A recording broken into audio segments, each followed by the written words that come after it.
Hey everybody, it's Master Gallengeist here, bringing you my review for the movie Ballerina, from the world of John Wick. So, this is in between John Wick's chapters 3 and 4, and focuses on, Eve, Ana de Armas, and she does a really good job here. I really think that this is a good, anchor point for a new kind of look into John Wick's universe. And she kicks a lot of ass in this. It's like they understood the assignment. We looked at a different kind of organization. Well, not a different, but the whole kind of ballerina kind of part with the Rusko Roma and looking into that a little bit more. So it's not something that we haven't seen before, but we haven't really explored as in depth as we have in this movie.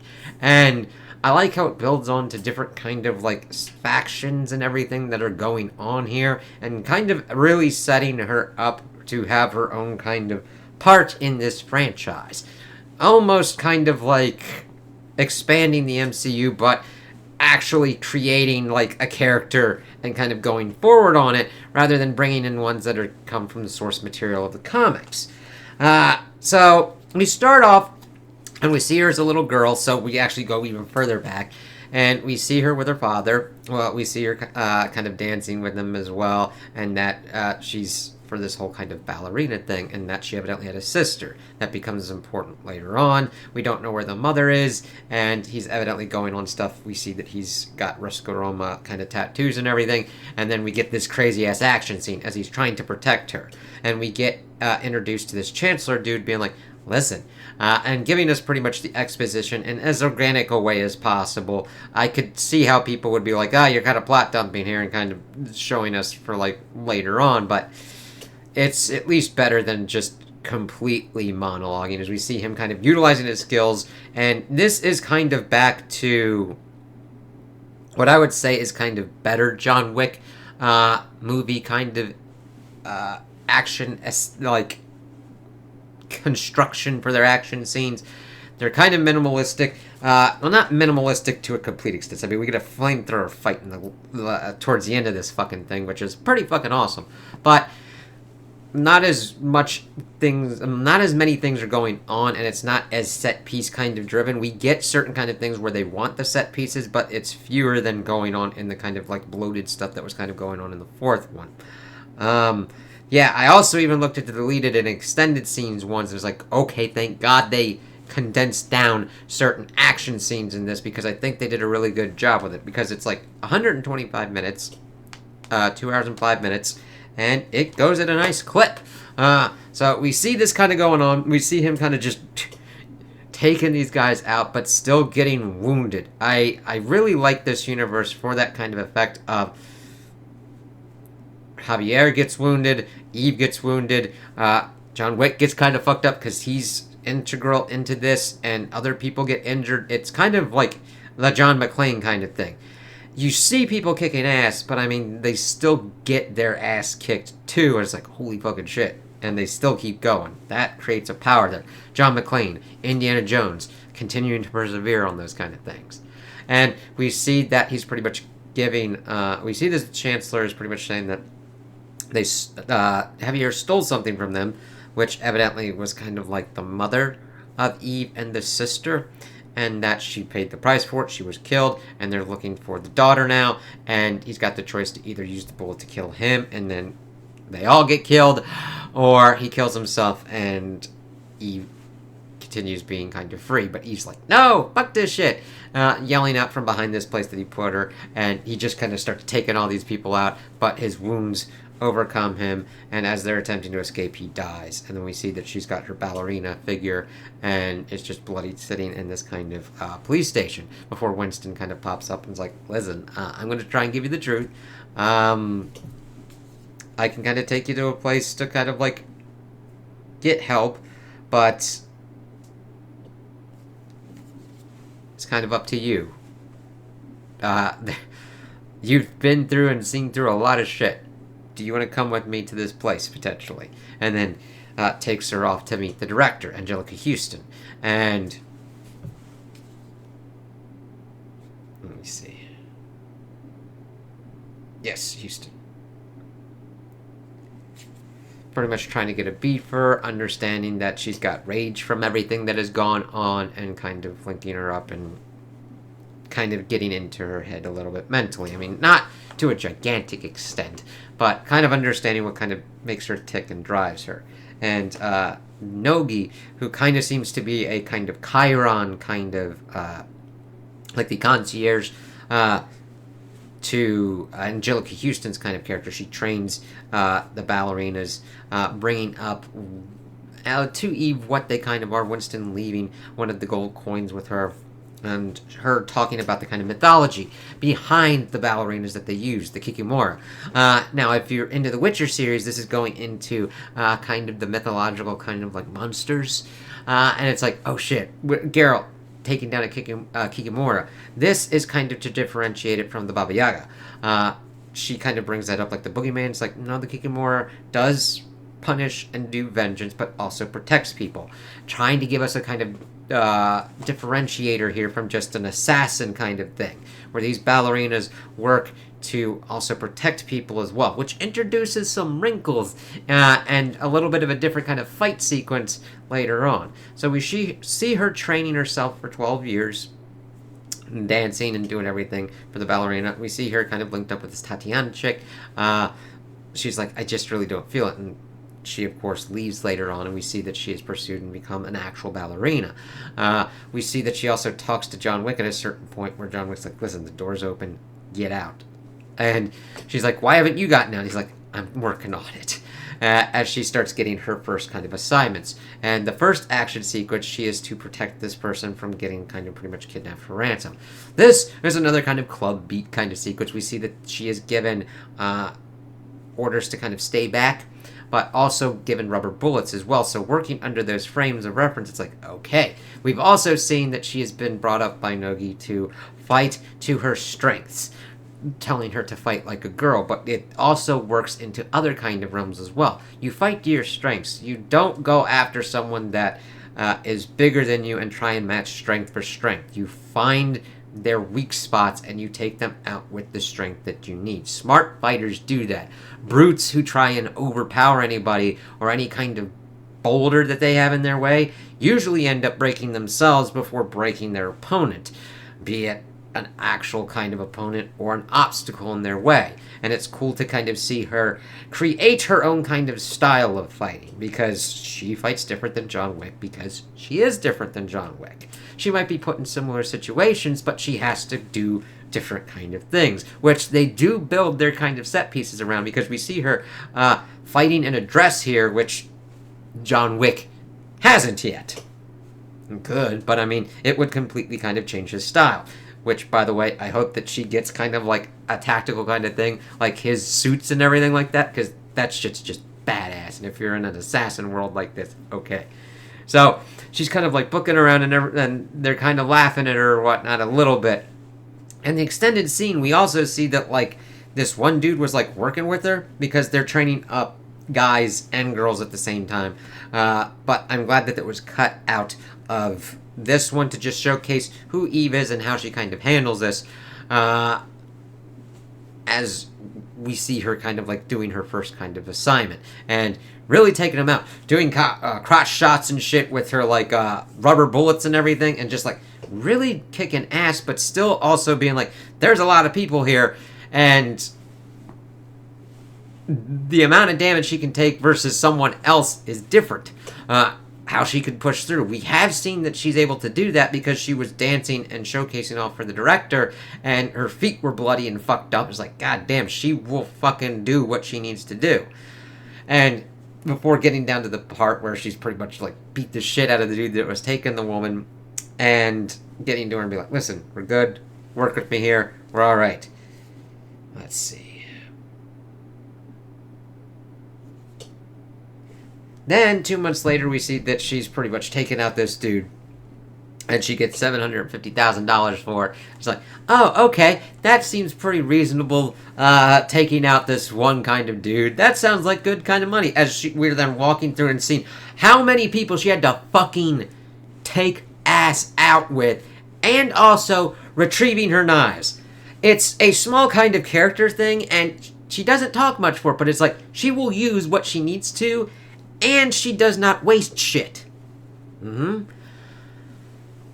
So she's kind of getting out of that kind of place, and then she gets rammed by this other dude, and this is a crazy kind of car sequence as she kind of gets rammed back in, and she has to shoot through these other guys, and then we see that she sees the same mark on their arm as these cult people. The Chancellor was trying to take her. She's like, what the fuck? And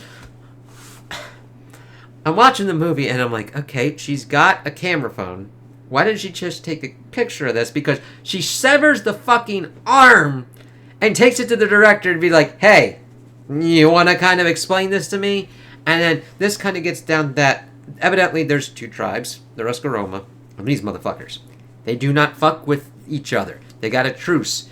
They don't really have rules, but they've got a truce going on, and don't fuck with them. She's like, don't do it. And she's like, nah, I'm not going to do that. So she pretty much tries to then go on her own kind of expedition hunt. She goes to Winston first to kind of understand what's kind of going on. Pretty much be like, listen, can I get you to drop this? Nah. Okay, cool. And it's kind of cool to see her interacting with Karen, even though this sucks that this is like one of the last roles of Lance Reddick. He still fucking beats his ass out. Like, it's just cool to see her interact with these guys and all the people that we've been familiar with in the world of John Wick in her own kind of way. And he pretty much talks about that they are kind of nomadic. They don't really have a set down place, but they do have a bounty on this Daniel Pine dude who is like wanted because he's attempting to get out of there. This is where we get Norman Reedus' character introduced in. And from what I had, they don't really have much on him, but if they expand his role and keep him more in this universe, which, hey, I'm fine with you just like putting people in here and giving them character stuff that's kind of cool, we work with that. So we see her get to the Prague Continental, get herself set up. We see people are looking in on this. She kind of sneaks in to kind of see what's going on.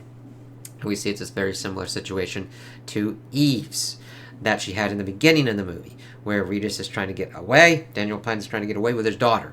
However, this cheeses off the people that are watching, and we see that a woman with a mark from the cult is pretty much setting it off to go off, so everything's kind of going nutty. However, Eve, even though she is fighting, has killed no one and broken no rules of the Continental.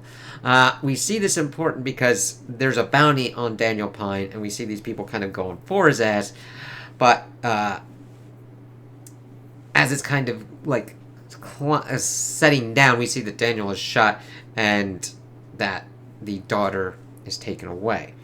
However, Eve is knocked out as well and pretty much put on with the rest of the bounty hunters, and the manager of the Prague Continental pretty much gets those other ones taken out, and he's like, yeah, you kind of have to check out now because you kind of bit in some shit. Let's see here. Oh, yes. So she's pretty much tried to still get some more information while also gearing up at this Frank dude, which this dude was actually pretty cool too. I kind of like all these different kind of sommeliers with all these kind of weapons and everything. He's kind of showing her off all these kind of things. And I don't mind this. I kind of like this to look into certain kind of weaponry for our assassins, what they kind of like, what they kind of dislike, what kind of works within their realms and their parameters of what they're attempting to do with their mission. Again, it provides character in a different kind of way, and I like that for this universe. However, they're then beset upon by people from the cult, and Eve has to fucking... She does some grenade-ass shit in here, blowing up some motherfuckers that are just... It's... Oh my god. Like, this one dude with a table, she just fucking cracks! It's like, holy shit. Very inventive kind of stuff. I could see people wondering if this one kind of went on a little too long. However, I don't feel that that went on. Now, the next one, where we're in this kind of town, is a lot of different kind of set pieces work together, and I could see people are like, what the fuck? But Frank is pretty much able to pinpoint her to go in there because they fucked his shit up. So he's like, yeah, fuck 'em. they're based in Hallstatt, Austria. And she's kind of like coming in a Mustang, and people are like, what the fuck is up with you? And we got this little kid pretty much making finger guns at her, and we see her kind of walking through and then being drawn upon by this ballerina figurine, very similar to the one that she had in the beginning, and she's kind of attempting to ask stuff. However, everybody starts kind of like gunning for his ass. This whole town is like assassin central. Kids, though we don't get any kids killed in here, we see them being trained. Everybody's coming out. Your grandma down the street, she gonna come out with a shotgun.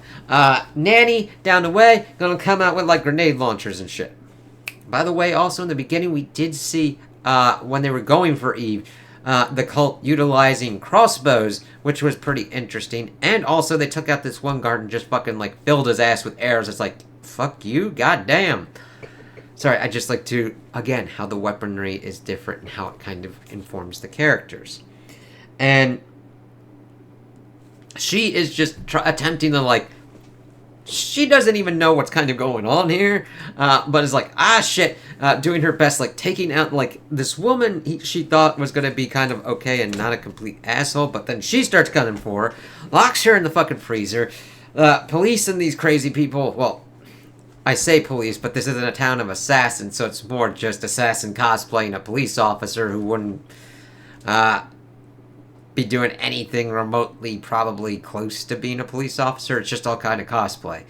Now, granted, you could probably make the effective argument that in certain places, that's pretty much what cops do. It's like, yeah. It's like, oh shit. So she's using every kind of which way that she can to take people out. Does eventually take out the woman from the freezer because she comes in like, hey, fuck you. But Eve pretty much gets knocked out before they are attempting to interrogate her. And we see it kind of linking up with Lena, the other woman that we'd seen going after Daniel Pine. And they're just trying to kind of figure out what the fucking situation's kind of going on, though the chances like we just kill her, and attempting to work Ella, and Ella's like, I hate you, fuck you. And saying that, like, Pine is his son and Ella's his granddaughter, and that Eve is like, yeah, fuck you, asshole.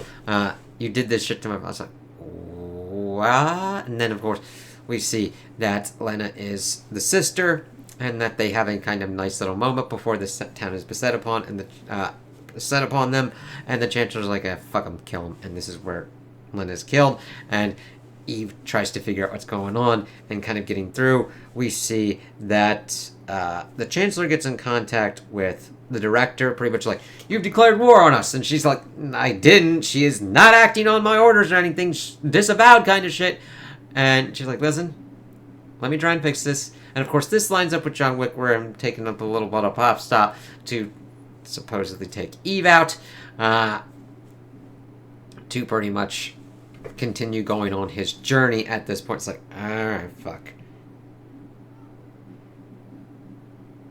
And it's really kind of cool that John kind of brings up there, and Eve asks if he remembers her, and he's like, listen, there's still a door out of here.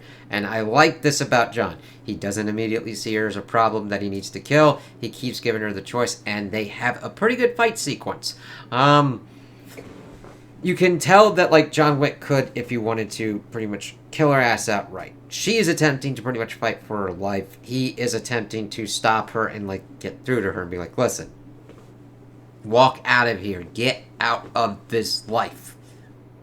It's not worth it. Because he was out of the life. And then those motherfuckers came back in, and he tried to pretty much fix a thing, and it just keeps spiraling and spiraling until he's got to pretty much take out an entire organization of fucking people.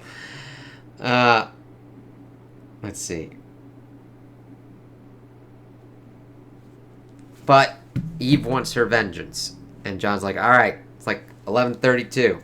You got till midnight, take his ass out. So she then kind of is going.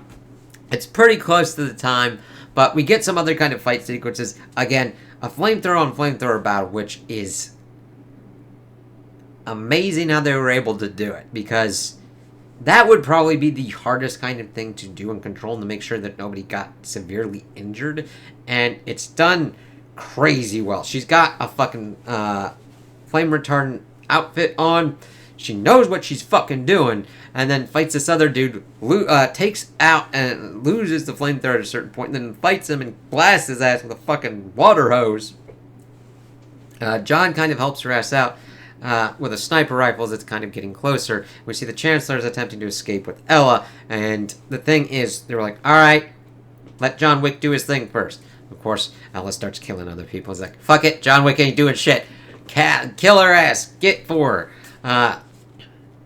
She then continues to go for the Chancellor. Let me see.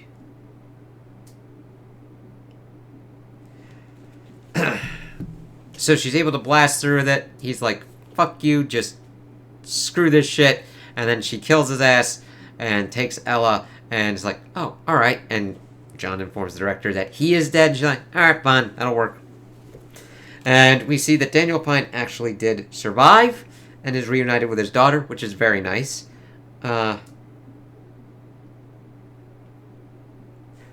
Eve then gets to the New York Continental, pretty much needing sanctuary against the cult, and we see that she gets a bounty of $5 million on her head, and like leaving this theater that she was watching Tatiana from, and it's like, all right, good deal. So we see her in how she is attempting to deal with the loss of her father and what that kind of informs on her. And this is different than John Wick's kind of thing. True, their basis is vengeance on the core front at the most basic kind of level, but it's vengeance for different kind of reasons. He did not have someone taken from him by this, but it was something, it was his dog that was given to him by his dead wife, that it kind of compounds and goes, ooh, she had her father and her childhood taken from her, so it's a different kind of beast that they're doing to kind of go on that kind of route as she goes and stops this. And she sees also that it also informs that she's able to stop this from happening to someone else as well, Ella. So we'll see how her relationships kind of work and form. I think this did well enough for them to be like, hey, we're already working on a sequel and stuff like that. I really like what they did, and I want to see where they go from here. How Eve kind of evolves as a character. It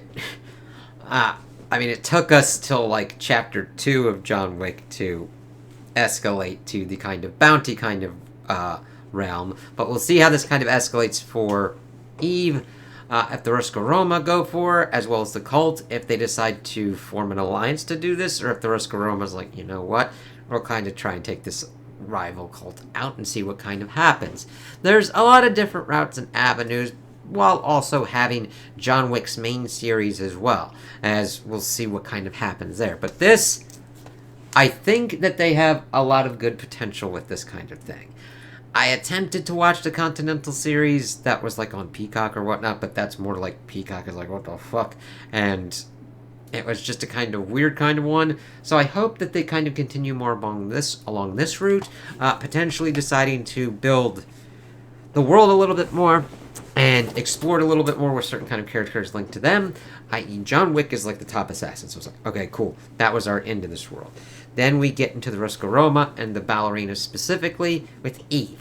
We could look into, I don't know, maybe the sommeliers and everything like that, and having like someone kind of retire out and decide to either stop being an assassin to be a sommelier, or being a sommelier and going more into the assassins kind of route. Because I really like that John Wick kind of echoed William Dafoe's character in the first one of helping Eve out on this. That was a kind of cool thing that I hope they kind of, I don't know if it was intentional, but I liked that it kind of worked out. It was also interesting that the director who did this was the Underworld series, Live Free or Die Hard, like the 2012 remake of Total Recall. I was like, you know what? Yeah.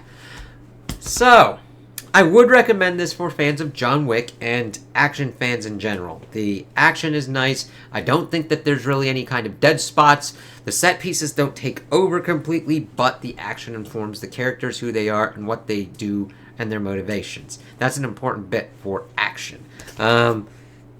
There's blood and like gnarly killings, and it's R-rated, so if you are alright with that, go for it. If you're into Ana de Armas, I think this is a pretty good character for her, and I mean, I'm not that well versed with her expansive filmography, but I like her here. I liked her character, and I liked what she was able to do. She was able to be a good character with lines and good content and delivery, while also kicking ass. You need that in action movies. So, yeah, I would definitely recommend this.